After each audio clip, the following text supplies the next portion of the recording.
Praise the lord అందరికీ. ఈరోజు దేవుడు మనందరితో మాట్లాడేటువంటి మాట ఏంటనంటే, చిన్న బిడ్డ వలె దేవుని రాజ్యమును అంగీకరింపని వాడు అందులో ఎంత మాత్రము ప్రవేశింపడని మీతో నిశ్చయంగా చెప్పుచున్నానని చెప్పి, ఆ బిడ్డలను ఎత్తి కౌగిలించుకొని వారి మీద చేతులుంచి ఆశీర్వదించెను. దేవుడు ఈరోజు యొక్క వాక్యం ద్వారా మరలా మనతో మాట్లాడాలని ఆశపడతా ఉన్నారండి.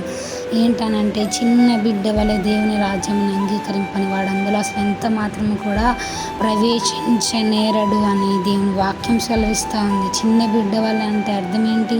చిన్న పిల్లలకు కలిగినటువంటి మనసు, దాని అర్థము నిష్కపటమైనటువంటి మనసు, ఎదుటి పక్క వారిని కూడా ప్రేమగా ప్రేమించేటువంటి మనసు కలిగి. అదే కదా దేవుడు చెప్తా ఉన్నారు, నిన్ను వల్ల నీ పొరుగువాన్ని ప్రేమించు, అట్ ద సేమ్ టైం నీ పూర్ణాత్మతో నీ దేవుడైన యెహోవాను ప్రేమించు అని చెప్పి. నిజంగా చిన్న పిల్లలు అట్లనే ఉంటారు కదండి. వాళ్ళకి ఏం తెలియదు, నిష్కపటమైనటువంటి మనసు కలిగి ఎదుటి వారిని కూడా మంచి ప్యూర్ హార్ట్తో ప్రేమిస్తారు కదా.